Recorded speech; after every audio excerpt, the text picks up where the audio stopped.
ॐ ब्रह्मानन्दं परमसुखदं केवलं ज्ञानमूर्तिं द्वन्द्वातीतं गगनसदृशं तत्त्वमस्यादिलक्ष्यम् एकं नित्यं विमलमचलं सर्वधी साक्षिभूतं भावातीतं त्रिगुणरहितं सद्गुरुं तं नमामि।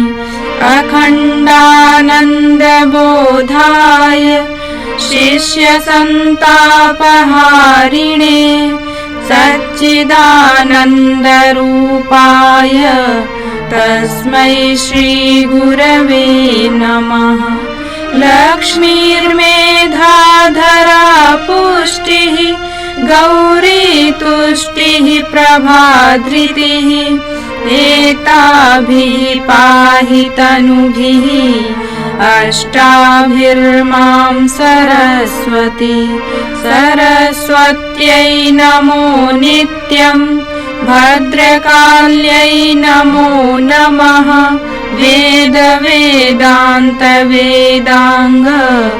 विद्यास्थानेभ्य एव च मातस्त्वदीयपदपङ्कजभक्तियुक्ता ये त्वां भजन्ति निखिलान् परान् विहाय ते निर्जरत्वमिह यान्ति कलेवरेण भुवह्निवायुगगनाम्बुवि निर्मितेन।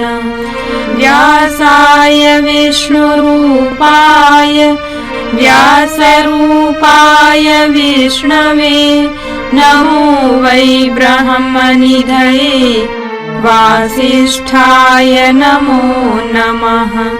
नमोऽस्तु ते व्यास विशालबुद्धे पुल्लारविन्दायतपत्रनेत्र येन त्वया भारततैलपूर्णः प्रज्वालितो ज्ञानमयः प्रदीपः। प्रज्वालितो ज्ञानमयः प्रदीपः। पवित्रीकरणम् ಎಲ್ಲ ಪರಿಜನರು ಎಡ ಅಂಗೈಯಲ್ಲಿ ನೀರು ಹಾಕಿಕೊಂಡು ಬಲಗೈಯಿಂದ ಮುಚ್ಚಿಕೊಳ್ಳಿ. ಅಭಿಮಂತ್ರಿತ ಜಲವನ್ನು ಸಂಪೂರ್ಣ ಶರೀರದ ಮೇಲೆ ಚಿಮುಕಿಸಿಕೊಳ್ಳಿ. ದೇವಶಕ್ತಿಯು ಪವಿತ್ರತೆಯ ಮಳೆಯನ್ನು ಸುರಿಸುತ್ತಿದೆ. ನಾವು ಒಳಗಿನಿಂದಲೂ ಮತ್ತು ಹೊರಗಿನಿಂದಲೂ ಪವಿತ್ರರಾದವೆಂದು ಭಾವಿಸಿ. ಓಂ ಅಪವಿತ್ರಃ ಪವಿತ್ರೋ ವಾ ಸರ್ವಾವಸ್ಥಾಂಗತೋಪಿ ವಾ ಯಃ ಸ್ಮರೇತ್ ಪುಂಡರೀಕಾಕ್ಷಂ ಸಬಾಹ್ಯಾಭ್ಯಂತರಃ ಶುಚಿಃ. ಓಂ ಪುನಾತು ಪುಂಡರೀಕಾಕ್ಷಃ ಪುನಾತು ಪುಂಡರೀಕಾಕ್ಷಃ ಪುನಾತು ಆಚಮನಂ. ಸ್ಥೂಲ, ಸೂಕ್ಷ್ಮ ಮತ್ತು ಕಾರಣ ಶರೀರ ಹಾಗೂ ಮನಸ್ಸು, ವಾಣಿ ಮತ್ತು ಅಂತಃಕರಣದ ಶುದ್ಧಿಗಾಗಿ 3 ಬಾರಿ ಆಚಮನವನ್ನು ಮಾಡಲಾಗುತ್ತದೆ. ಪ್ರತಿ ಮಂತ್ರದೊಂದಿಗೆ ಸ್ವಾಹ ಶಬ್ದದೊಂದಿಗೆ 1 ಚಮಚ ಜಲವನ್ನು ಆಚಮನ ಮಾಡಿ. ಆಚಮನ ಜಲ ಮುಖಕ್ಕೆ ತಾಗದಂತೆ ಗಮನವಿರಿಸಿ. ಓಂ ಅಮೃತೋಪಸ್ತರಣಮಸಿ ಸ್ವಾಹ. ಓಂ ಅಮೃತಾಪಿಧಾನಮಸಿ ಸ್ವಾಹ. ಓಂ ಸತ್ಯಂ ಯಶಃ ಶ್ರೀರ್ಮಯಿ ಶ್ರೀಃ ಶ್ರಯತಾಂ ಸ್ವಾಹ. ಶಿಖಾವಂದನಂ. ಶಿಖೆಯು ದೇವ ಸಂಸ್ಕೃತಿಯ ಧ್ವಜ. ದೇವ ಸಂಸ್ಕೃತಿಯನ್ನು ಅನುಸರಿಸುವ ಸಾಧಕರಾದ ನಾವು ದೇಹದ ಸರ್ವೋಚ್ಚ ಭಾಗವಾದ ಶಿರದಲ್ಲಿ ಇದನ್ನು ಧರಿಸುತ್ತೇವೆ. ಎಲ್ಲರೂ ಎಡಗೈಯಲ್ಲಿ ನೀರು ಹಾಕಿಕೊಂಡು ಬಲಗೈಯ ಬೆರಳುಗಳನ್ನು ನೀರಿಗೆ ಅದ್ದಿ ಶಿಖೆಯ ಮೂಲವನ್ನು ಸ್ಪರ್ಶಿಸಿ. ಓಂ ಚಿದ್ರೂಪಿಣಿ ಮಹಾಮಾಯೇ ದಿವ್ಯ ತೇಜಃ ಸಮನ್ವಿತೆ ತಿಷ್ಠ ದೇವಿ ಶಿಖಾ ಮಧ್ಯೆ तेजो वृद्धिं कुरुष्व मे। ಪ್ರಾಣಾಯಾಮಃ. ಎಲ್ಲ ಪರಿಜನರು ಬೆನ್ನನ್ನು ನೇರವಾಗಿಸಿ ಕುಳಿತುಕೊಳ್ಳಿ. ಎರಡೂ ಕೈಗಳನ್ನು ಮಡಿಲಲ್ಲಿರಿಸಿಕೊಳ್ಳಿ. ಕಣ್ಣು ಮುಚ್ಚಿ ನಿಧಾನವಾಗಿ ದೀರ್ಘ ಉಸಿರನ್ನು ಎಳೆದುಕೊಳ್ಳಿ. ಸ್ವಲ್ಪ ಸಮಯ ನಿಲ್ಲಿಸಿ ಹೊರಗೆ ಬಿಡಿ. ಪ್ರಾಣಾಯಾಮವು ನಮ್ಮೊಳಗೆ ಶರೀರ ಬಲ, ಮನೋಬಲ ಹಾಗೂ ಆತ್ಮಬಲವನ್ನು ವೃದ್ಧಿಗೊಳಿಸುವ ಭಾವನೆಯೊಂದಿಗೆ ಮಂತ್ರದೊಂದಿಗೆ ಪ್ರಾಣಾಯಾಮದ ಕ್ರಿಯೆಯನ್ನು ಸಂಪನ್ನಗೊಳಿಸಿ. ಓಂ ಭೂಃ ಓಂ ಭುವಃ ಓಂ ಸ್ವಃ ಓಂ ಮಹಃ ಓಂ ಜನಃ ಓಂ ತಪಃ ಓಂ ಸತ್ಯಂ ಓಂ ತತ್ಸವಿತುರ್ವರೆಣ್ಯಂ ಭರ್ಗೋ ದೇವಸ್ಯ ಧೀಮಹಿ ಧಿಯೋ ಯೋ ನಃ ಪ್ರಚೋದಯಾತ್. ಓಂ ಆಪೋ ಜ್ಯೋತಿರಸೋಮೃತಂ ಬ್ರಹ್ಮ ಭೂರ್ಭುವಃ ಸ್ವಃ. ಓಂ ನ್ಯಾಸಃ. ನಾವು ದಿವ್ಯ ಮಂತ್ರಗಳಿಂದ ನಮ್ಮ ಅಂಗಾಂಗಗಳಲ್ಲಿ ದಿವ್ಯ ಚೇತನದ ಸ್ಥಾಪನೆಯನ್ನು ಮಾಡುತ್ತೇವೆ. ಎಲ್ಲರೂ ಎಡಗೈಯಲ್ಲಿ ನೀರು ಇರಿಸಿಕೊಂಡು ಬಲಗೈಯ ಬೆರಳುಗಳನ್ನು ಅದ್ದಿ ಕ್ರಮವಾಗಿ ಎಡದಿಂದ ಬಲಗಡೆಗೆ ಸ್ಪರ್ಶಿಸಿ.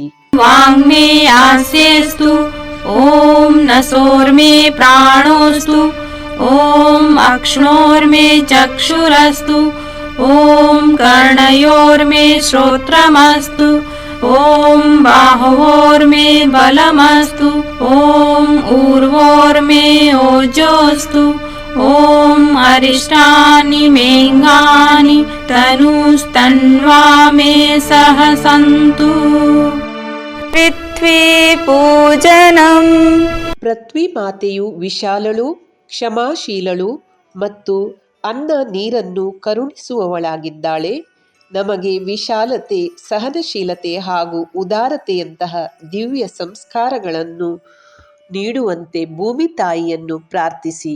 ಇದೇ ಭಾವನೆಯೊಂದಿಗೆ 1 ಚಮಚ ಜಲವನ್ನು ಪೃಥ್ವಿಗೆ ಸಮರ್ಪಿಸಿ. ಎಲ್ಲರೂ ಎರಡೂ ಕೈಗಳಿಂದ ಪೃಥ್ವಿ ಮಾತೆಯನ್ನು ಸ್ಪರ್ಶಿಸಿ ನಮಸ್ಕರಿಸಿ. ಓಂ ಪೃಥ್ವಿ ತ್ವಯಾ ಧೃತಾ ಲೋಕಾ ದೇವಿ ತ್ವಂ ವಿಷ್ಣುನಾ ಧೃತಾ ತ್ವಂ ಚ ಧಾರಯ ಮಾಂ ದೇವಿ ಪವಿತ್ರಂ ಕುರು ಚಾಸನಂ ಚಂದನಧಾರಣಂ. ಮನಸ್ಸನ್ನು ಶಾಂತವಾಗಿ, ತಂಪಾಗಿ ಮತ್ತು ಸುವಾಸನೆಯಿಂದ ಇರಿಸಿಕೊಳ್ಳುವ ಅಗತ್ಯವನ್ನು ನೆನಪಿಟ್ಟುಕೊಳ್ಳಲು ಶ್ರೀಗಂಧವನ್ನು ಧರಿಸುವುದು. ಕುಟುಂಬದ ಎಲ್ಲ ಸದಸ್ಯರು ಉಂಗುರದ ಬೆರಳಿನಲ್ಲಿ ಶ್ರೀಗಂಧವನ್ನು ತೆಗೆದುಕೊಂಡು ಪರಸ್ಪರ ಗೌರವದಿಂದ ತಿಲಕವನ್ನು ಹಚ್ಚಬೇಕು. ಓಂ ಚಂದನಸ್ಯ ಮಹತ್ ಪುಣ್ಯಂ ಪವಿತ್ರಂ ಪಾಪನಾಶನಂ ಆಪದಾಂ ಹರತೆ ನಿತ್ಯಂ ಲಕ್ಷ್ಮೀಸ್ತಿಷ್ಠತಿ ಸರ್ವದಾ. ಕಲಶ ಪೂಜನಂ. ಕಲಶವು ವಿಶ್ವ ಬ್ರಹ್ಮಾಂಡದ ಸಂಕೇತವಾಗಿದೆ. ಎಲ್ಲ ದೈವಿಕ ಶಕ್ತಿಗಳು ಅದರಲ್ಲಿ ಅಡಕವಾಗಿವೆ. ಕುಟುಂಬದ ಒಬ್ಬ ಸದಸ್ಯರು ಸುಗಂಧ, ಅಕ್ಷತೆ, ಹೂ ಇತ್ಯಾದಿಗಳಿಂದ ಪೂಜಿಸಬೇಕು ಮತ್ತು ಉಳಿದ ಎಲ್ಲ ಸದಸ್ಯರು ತಮ್ಮ ಭಾವನೆಗಳನ್ನು ಅರ್ಪಿಸಿ. ಓಂ ತತ್ವಾಯಾಮಿ ಬ್ರಹ್ಮಣ ವಂದಮಾನಃ ತದಾ ಶಾಸ್ತೆ ಯಜಮಾನೋ ಹವಿರ್ಭಿಃ ಅಹೇಡಮಾನೋ ವರುಣೇಹ ಬೋಧ್ಯುರುಷಗ್ವಂ ಸಮಾನ ಆಯುಃ ಪ್ರಮೋಷೀಃ.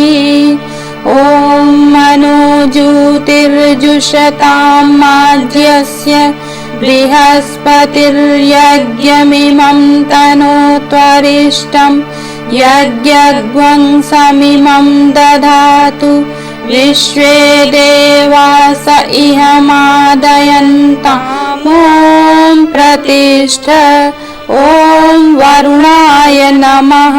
ಆವಾಹಯಾಮಿ ಸ್ಥಾಪಯಾಮಿ ಧ್ಯಾಯಾಮಿ ಗಂಧಾಕ್ಷತಂ ಪುಷ್ಪಾಣಿ ಧೂಪಂ ದೀಪಂ ನೈವೇದ್ಯಂ ಸಮರ್ಪಯಾಮಿ.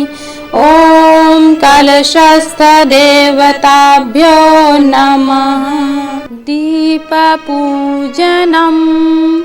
ದೀಪದ ಜ್ವಾಲೆಯಂತೆ ಪ್ರಖರತೆ, ಸೌಮ್ಯ ಊರ್ಧ್ವಗಾಮಿ ವ್ಯಕ್ತಿತ್ವ ಮತ್ತು ಇತರರಿಗೆ ಬೆಳಕನ್ನು ನೀಡುವ ಪ್ರವೃತ್ತಿಯು ನಮ್ಮೊಳಗೆ ಬರಬೇಕು ಎನ್ನುವ ಭಾವನೆಯೊಂದಿಗೆ ಕುಟುಂಬದ ಸದಸ್ಯರು ದೀಪವನ್ನು ಸುಗಂಧ, ಅಕ್ಷತೆ, ಹೂ ಇತ್ಯಾದಿಗಳಿಂದ ಪೂಜಿಸಬೇಕು.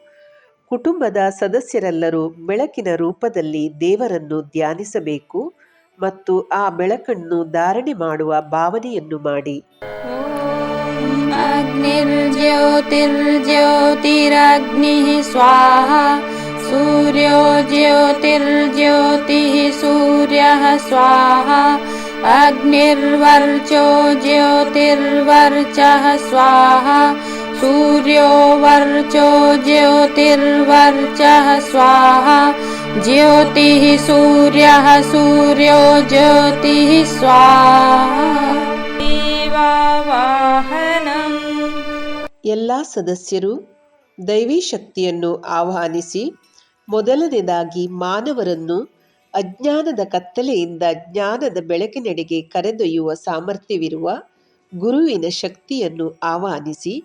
ಒಬ್ಬ ಸದಸ್ಯ ಕೈಯಲ್ಲಿ ಅಕ್ಷತೆ ಪುಷ್ಪ ಹಿಡಿದು ಮಂತ್ರದೊಂದಿಗೆ ಗುರುಸತ್ತಾವನ್ನು ಪೂಜಿಸಿ, ಉಳಿದವರೆಲ್ಲರೂ ಗುರುಸತ್ತಾವನ್ನು ಆಹ್ವಾನಿಸಿ ನಮನ ಮತ್ತು ವಂದನೆಗಳನ್ನು ಮಾಡಿರಿ. ಓಂ ಗುರುರ್ಬ್ರಹ್ಮ ಗುರುರ್ವಿಷ್ಣು ಗುರುರೇವ ಮಹೇಶ್ವರಃ ಗುರುರೇವ ಪರಬ್ರಹ್ಮ ತಸ್ಮೈ ಶ್ರೀ ಗುರವೇ ನಮಃ. ಅಖಂಡಮಂಡಲಾಕಾರಂ ವ್ಯಾಪ್ತಂ ಯೇನ ಚರಾಚರಂ ತತ್ಪದಂ ದರ್ಶಿತಂ ಯೇನ ತಸ್ಮೈ ಶ್ರೀ ಗುರವೇ ನಮಃ.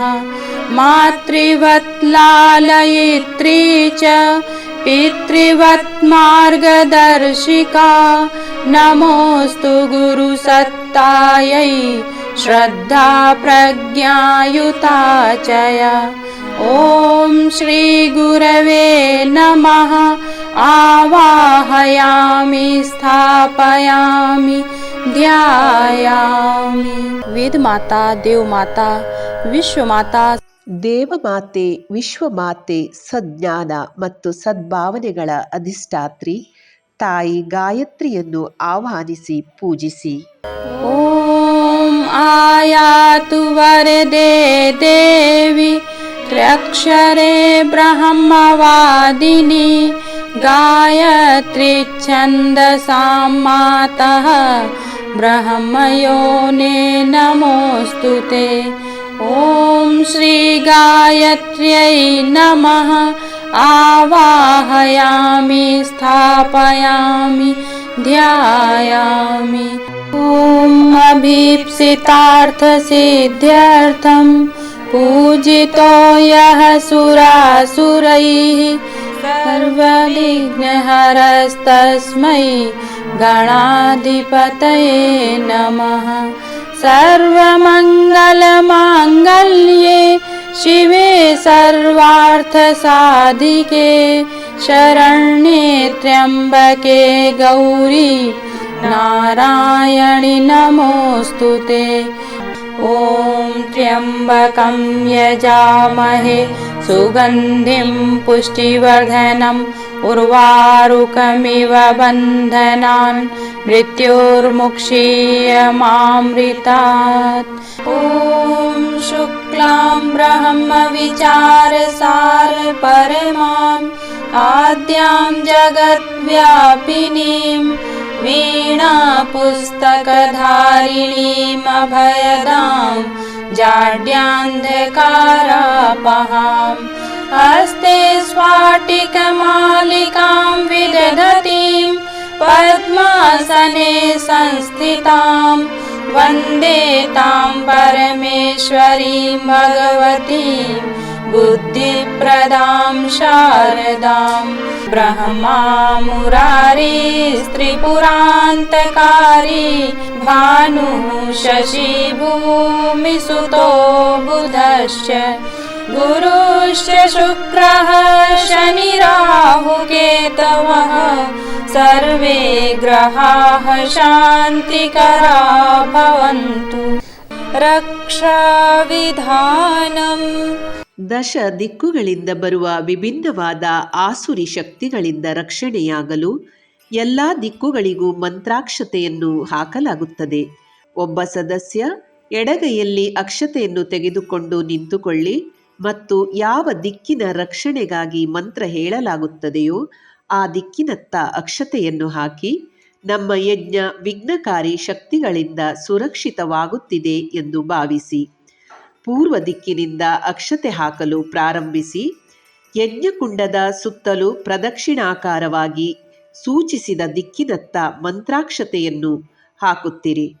ಓಂ ಪೂರ್ವೇ ರಕ್ಷತು ವಾರಾಹ ಆಗ್ನೇಯಾಂ ಗರುಡಧ್ವಜಃ ದಕ್ಷಿಣೇ ಪದ್ಮನಾಭಸ್ತು ನೈಋತ್ಯಾಂ ಮಧುಸೂದನಃ ಪಶ್ಚಿಮೇ ಚೈವ ಗೋವಿಂದೋ ವಾಯವ್ಯಾಂ ತು ಜನಾರ್ದನಃ ಉತ್ತರೇ ಶ್ರೀಪತಿರಕ್ಷೇತ್ ಐಶಾನ್ಯಾಂ ಹಿ ಮಹೇಶ್ವರಃ ಊರ್ಧ್ವಂ ರಕ್ಷತು ಧಾತಾವೋ ಹ್ಯಧೋನಂತಶ್ಚ ರಕ್ಷತು ಅನುಕ್ತಮಪಿ ಯತ್ಸ್ಥಾನಂ ರಕ್ಷತ್ವಿಶೋ ಮಮಾದ್ರಿಧಿಕ್ ಅಪಸರ್ಪಂತು ತೇ ಭೂತಾ ಯೇ ಭೂತಾ ಭೂಮಿ ಸಂಸ್ಥಿತಾಃ ಯೇ ಭೂತಾ ವಿಘ್ನಕರ್ತಾರಃ ತೇ ಗಚ್ಚಂತು ಶಿವಾಜ್ಞಯಾ ಅಪಕ್ರಾಮಂತು ಭೂತಾನಿ ಪಿಶಾಚಾಃ ಸರ್ವತೋ ದಿಶಂ ಸರ್ವೇಷಾಂ ವಿರೋಧೇನ ಯಜ್ಞಕರ್ಮ ಸಮಾರಭೆ ಯಜ್ಞಕರ್ಮ ಸಮಾರಭೆ. ಅಗ್ನಿಸ್ಥಾಪನಂ ಯಜ್ಞಾಗ್ನಿಯನ್ನು ಬ್ರಹ್ಮನ ಪ್ರತಿನಿಧಿಯೆಂದು ಪರಿಗಣಿಸಿ ಯಜ್ಞಕುಂಡದಲ್ಲಿ ಸ್ಥಾಪಿಸಲಾಗುತ್ತದೆ. ಒಬ್ಬ ಸದಸ್ಯ ಕುಂಡದಲ್ಲಿ ಮಂತ್ರದೊಂದಿಗೆ ಅಗ್ನಿಯನ್ನು ಸ್ಥಾಪಿಸಿ ಹಾಗೂ ಗಂಧ ಅಕ್ಷತೆ ಪುಷ್ಪ ಇತ್ಯಾದಿಗಳಿಂದ ಪೂಜಿಸಿ. ಎಲ್ಲರೂ ಭಾವನಾಪೂರ್ವಕವಾಗಿ ನಮಸ್ಕರಿಸಿ. ಓಂ ಭೂರ್ಭುವಃ ಸ್ವರ್ದ್ಯೌರಿವ ಭೂಮ್ನಾ ಪೃಥಿವೀವ ವರಿಮ್ಣಾ ತಸ್ಯಾಸ್ತೆ ಪೃಥಿವಿರೇವ ಯಜನಿ ಪೃಷ್ಟೇऽಗ್ನಿಮನ್ನಾದಮನ್ನಾದ್ಯಾಯಾದಧೆ ಅಗ್ನಿಂ ದೂತಂ ಪುರೋದಧೆ ಹವ್ಯವಾಹಮುಪಬ್ರುವೆ ದೇವಾಂ ಆಸಾದಯಾದಿಹ. ಓಂ ಅಗ್ನಯೇ ನಮಃ ಆವಾಹಯಾಮಿ ಸ್ಥಾಪಯಾಮಿ ಧ್ಯಾಯಾಮಿ ಗಂಧಾಕ್ಷತಂ ಪುಷ್ಪಾಣಿ ಧೂಪಂ ದೀಪಂ ನೈವೇದ್ಯಂ ಸಮರ್ಪಯಾಮಿ. ಗಾಯತ್ರಿ ಮಂತ್ರಾಹುತಿ. ಎಲ್ಲರೂ ಬೆನ್ನು ನೇರವಾಗಿಸಿಕೊಂಡು ಕುಳಿತುಕೊಳ್ಳಿ. ಮಧ್ಯಮ ಅನಾಮಿಕ ಮತ್ತು ಹೆಬ್ಬೆರಳ ಸಹಾಯದಿಂದ ಸ್ವಲ್ಪ ಸ್ವಲ್ಪವೇ ಹವನ ಸಾಮಗ್ರಿಯನ್ನು ತೆಗೆದುಕೊಳ್ಳಿ. ಸರ್ವರಿಗೂ ಸದ್ಬುದ್ಧಿ ಮತ್ತು ವಿವೇಕ ನೀಡುವಂತೆ ಪ್ರಾರ್ಥಿಸುತ್ತಾ ಗಾಯತ್ರಿ ಮಂತ್ರ ಹೇಳಿ ಸ್ವಾಹಾದೊಂದಿಗೆ ನಿನ್ನದನ್ನು ನಿನಗೆ ಅರ್ಪಿಸುತ್ತಿದ್ದೇವೆ ಎನ್ನುವ ಭಾವನೆಯೊಂದಿಗೆ ಆಹುತಿಯನ್ನು ಸಮರ್ಪಿಸಿ. ಸ್ವಾಹಾದ ನಂತರ ಇದಂ ನಮಃ ಎಂದು ಉಚ್ಚರಿಸಿ. ಓಂ ಭೂರ್ಭುವಃ ಸ್ವಃ ತತ್ಸವಿತುರ್ವರೆಣ್ಯಂ ಭರ್ಗೋ ದೇವಸ್ಯ ಧೀಮಹಿ ಧಿಯೋ ಯೋ ನಃ ಪ್ರಚೋದಯಾತ್. ಸ್ವಾಹಾ ಇದಂ ಗಾಯತ್ರ್ಯೈ ಇದಂ ನಮಃ. ಓಂ ಭೂರ್ಭುವಃ ಸ್ವಃ ತತ್ಸವಿತುರ್ವರೆಣ್ಯಂ ಭರ್ಗೋ ದೇವಸ್ಯ ಧೀಮಹಿ ಧಿಯೋ ಯೋ ನಃ ಪ್ರಚೋದಯಾತ್. ಸ್ವಾಹಾ ಇದಂ ಗಾಯತ್ರ್ಯೈ ಇದಂ ನಮಃ. ಓಂ ಭೂರ್ಭುವಃ भूर्भुवः स्वः तत्सवितुर्वरेण्यं भर्गो देवस्य धीमहि धियो यो नः प्रचोदयात् स्वाहा इदं गायत्र्यै इदं न मम ॐ भूर्भुवः स्वाहा तत्सवितुर्वरेण्यं भर्गो देवस्य धीमहि धियो यो नः प्रचोदयात् स्वाहा इदं गायत्र्यै इदं न मम महामृत्युञ्जय ಮಂತ್ರಾಹುತಿಃ ವಿಶ್ವ ಕಲ್ಯಾಣ ಹಾಗೂ ಎಲ್ಲರಿಗೂ ಉಜ್ವಲ ಭವಿಷ್ಯದ ಕಾಮನೆಯನ್ನು ಮಾಡುತ್ತಾ ಯಜ್ಞದೇವನಿಗೆ ಆಹುತಿಯನ್ನು ಸಮರ್ಪಿಸಿ. ಓಂ ತ್ರ್ಯಂಬಕಂ ಯಜಾಮಹೇ ಸುಗಂಧಿಂ ಪುಷ್ಟಿವರ್ಧನಂ ಉರ್ವಾರುಕಮಿವ ಬಂಧನಾನ್ ಮೃತ್ಯೋರ್ಮುಕ್ಷೀಯಮಾಮೃತಾತ್ ಸ್ವಾಹಾ ಇದಂ ಮಹಾಮೃತ್ಯುಂಜಯಾಯ ಇದಂ ನ ಮಮ ಓಂ ತ್ರ್ಯಂಬಕಂ ಯಜಾಮಹೇ ಸುಗಂಧಿಂ ಪುಷ್ಟಿವರ್ಧನಂ ಉರ್ವಾರುಕಮಿವ ಬಂಧನಾನ್ ಮೃತ್ಯೋರ್ಮುಕ್ಷೀಯಮಾಮೃತಾತ್ ಸ್ವಾಹಾ ಇದಂ ಮಹಾಮೃತ್ಯುಂಜಯಾಯ ಇದಂ ನ ಮಮ ಓಂ ತ್ರ್ಯಂಬಕಂ ಯಜಾಮಹೇ ಸುಗಂಧಿಂ ಪುಷ್ಟಿವರ್ಧನಂ ಉರ್ವಾರುಕಮಿವ ಬಂಧನಾನ್ ಮೃತ್ಯೋರ್ಮುಕ್ಷೀಯಮಾಮೃತಾತ್ ಸ್ವಾಹಾ ಇದಂ ಮಹಾಮೃತ್ಯುಂಜಯಾಯ ಇದಂ ನ ಮಮ ಸ್ವಿಷ್ಟಕೃತ್ ಹೋಮಃ ಇದನ್ನು ಪ್ರಾಯಶ್ಚಿತ್ತ ಆಹುತಿ ಎನ್ನಲಾಗುತ್ತದೆ. ಆಹುತಿ ನೀಡುವಾಗ ಯಾವುದೇ ತಪ್ಪುಗಳಾಗಿದ್ದರೆ ಅದನ್ನು ಸರಿಪಡಿಸಲಿಕ್ಕಾಗಿ ಯಜ್ಞಾಗ್ನಿಗೆ ನೈವೇದ್ಯವನ್ನು ಸಮರ್ಪಿಸಲಾಗುತ್ತದೆ. ಒಬ್ಬ ಸದಸ್ಯರು ಸುಪಾತ್ರದಲ್ಲಿ ಸಿಹಿಯನ್ನು ತುಂಬಿಸಿ ಕುಳಿತಲ್ಲಿಂದಲೇ ಅದನ್ನು ಯಜ್ಞದೇವನಿಗೆ ಸಮರ್ಪಿಸಿ ಉಳಿದ ಸದಸ್ಯರೆಲ್ಲರೂ ನಮ್ಮ ಸಂಪೂರ್ಣ ವ್ಯಕ್ತಿತ್ವದಲ್ಲಿ ಮಧುರತೆಯ ಸಮಾವೇಶವಾಗುತ್ತಿದೆ ಎಂದು ಭಾವಿಸಿ. ಓಂ ಯದಸ್ಯ ಕರ್ಮಣೋತ್ಯರೀರಿಚಂ ಯದ್ವಾ ನ್ಯೂನಮಿಹಾಕರಂ ಅಗ್ನಿಷ್ಟತ್ ಸ್ವಿಷ್ಟಕೃದ್ವಿದ್ಯಾತ್ ಸರ್ವಂ ಸ್ವಿಷ್ಟಂ ಸುಹುತಂ ಕರೋತು ಮೇ ಅಗ್ನಯೇ ಸ್ವಿಷ್ಟಕೃತೆ ಸುಹುತಹುತೆ ಸರ್ವಪ್ರಾಯಶ್ಚಿತ್ತಾಹುತೀನಾಂ ಕಾಮಾನಾಂ ಸಮರ್ಧಯಿತ್ರೆ ಸರ್ವಾನ್ನಃ ಕಾಮಾನ್ ಸಮರ್ಧಯ ಸ್ವಾಹಾ ಇದಂ ಅಗ್ನಯೇ ಸ್ವಿಷ್ಟಕೃತೆ ಇದಂ ನ ಮಮ ಪೂರ್ಣಾಹುತಿಃ ಮಾನವನ ಶ್ರೇಷ್ಠತೆಯು ಅವನು ತೆಗೆದುಕೊಳ್ಳುವ ಯಾವುದೇ ಶ್ರೇಷ್ಠ ಸಂಕಲ್ಪವನ್ನು ಪೂರ್ಣಾಹುತಿಯವರೆಗೆ ತಲುಪಿಸುವುದರಲ್ಲಿ ಅಡಗಿದೆ. ಪೂರ್ಣಾಹುತಿಗಾಗಿ ಎಲ್ಲರೂ ಎದ್ದು ನಿಂತುಕೊಳ್ಳಿ. ಒಬ್ಬ ಸದಸ್ಯರು ಸುಪಾತ್ರದಲ್ಲಿ ಅಡಿಕೆ ಅಥವಾ ತೆಂಗಿನ ಕೊಬ್ಬರಿಕಾಯಿಯನ್ನು ಹಿಡಿದುಕೊಳ್ಳಿ. ಉಳಿದವರೆಲ್ಲರೂ ಸ್ವಲ್ಪ ಸ್ವಲ್ಪವೇ ಹವನ ಸಾಮಗ್ರಿಯನ್ನು ಹಿಡಿದುಕೊಳ್ಳಿ. ಸ್ವಾಹಾದೊಂದಿಗೆ ತಮ್ಮ ಪೂರ್ಣಾಹುತಿಯನ್ನು ಯಜ್ಞದೇವನಿಗೆ ಸಮರ್ಪಿಸಿ ಎಲ್ಲ ಪರಿಜನರು ತಮ್ಮ ಜೀವನವು ಪರಿಪೂರ್ಣತೆಯತ್ತ ಸಾಗುತ್ತಿದೆ ಎಂದು ಭಾವಿಸಿ. ಓಂ ಪೂರ್ಣಮದಃ ಪೂರ್ಣಮಿದಂ ಪೂರ್ಣಾತ್ ಪೂರ್ಣಮುದಚ್ಯತೆ ಪೂರ್ಣಸ್ಯ ಪೂರ್ಣಮಾದಾಯ ಪೂರ್ಣಮೇವಾವಶಿಷ್ಯತೆ ಓಂ ಪೂರ್ಣಾದರ್ವಿಪರಾಪತ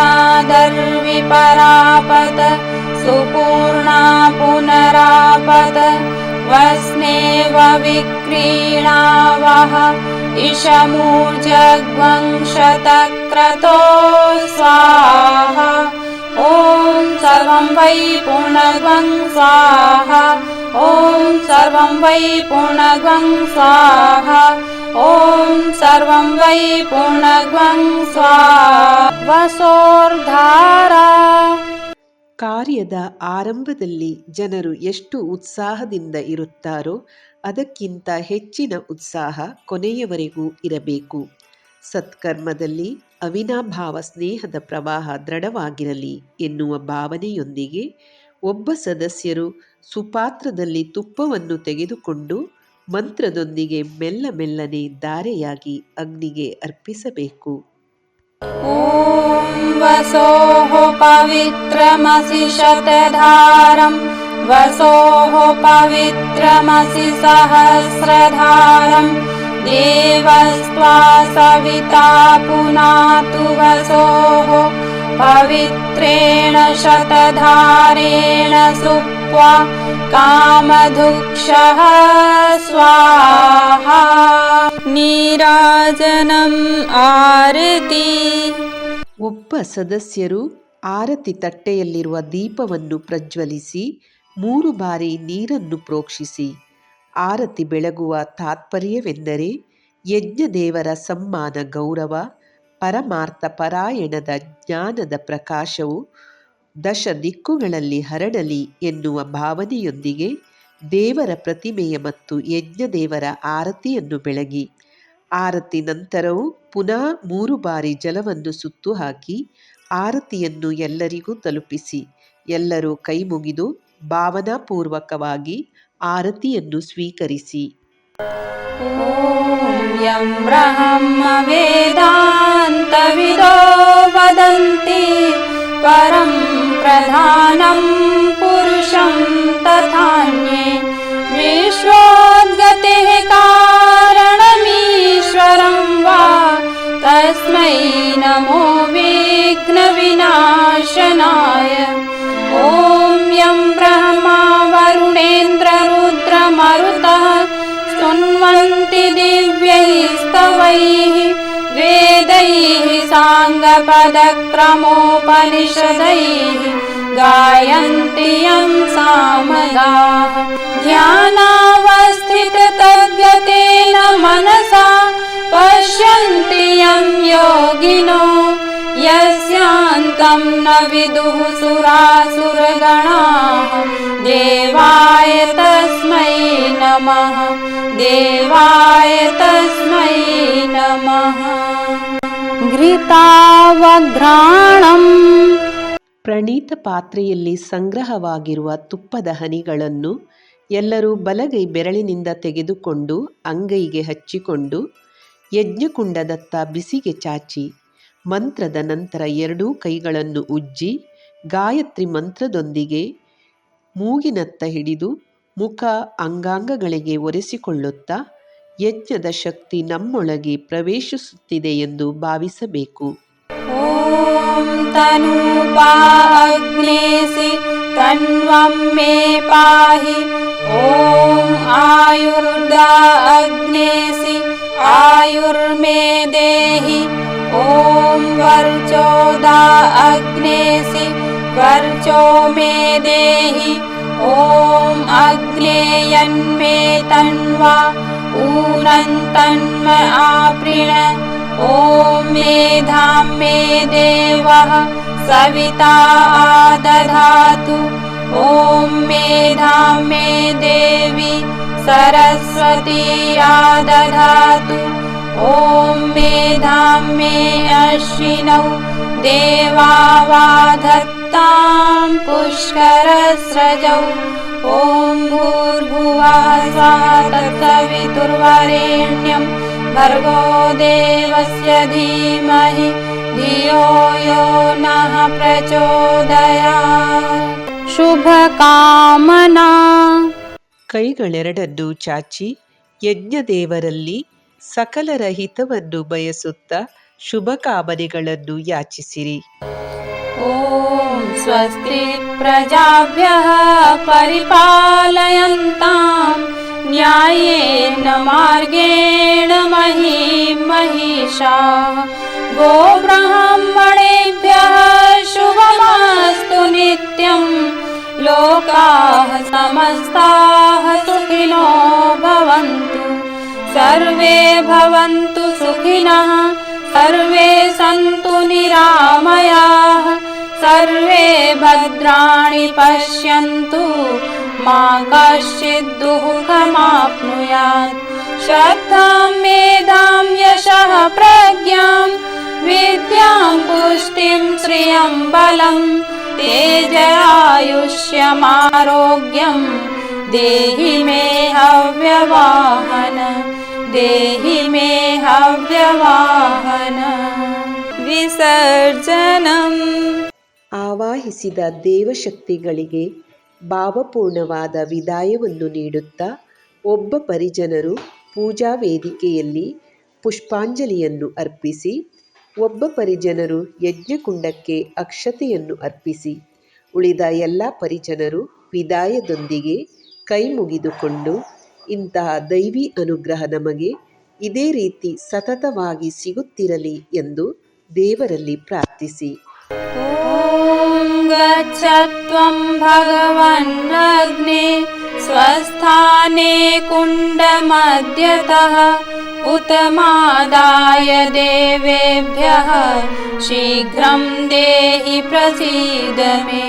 ಗಚ್ಚ ಗಚ್ಚ ಸುರಶ್ರೇಷ್ಠ ಸ್ವಸ್ಥಾನೇ ಪರಮೇಶ್ವರ ಯತ್ರ ಬ್ರಹ್ಮಾದಯೋ ದೇವಾಃ ತತ್ರ ಗಚ್ಚ ಹುತಾಶನ. ಅಂತು ದೇವಗಣಾಃ ಸರ್ವೇ ಪೂಜಾಮಾದಾಯ ಮಾಮಕೀಂ ಇಷ್ಟಕಾಮ ಸಮೃದ್ಧ್ಯರ್ಥಂ ಪುನರಾಗಮನಾಯ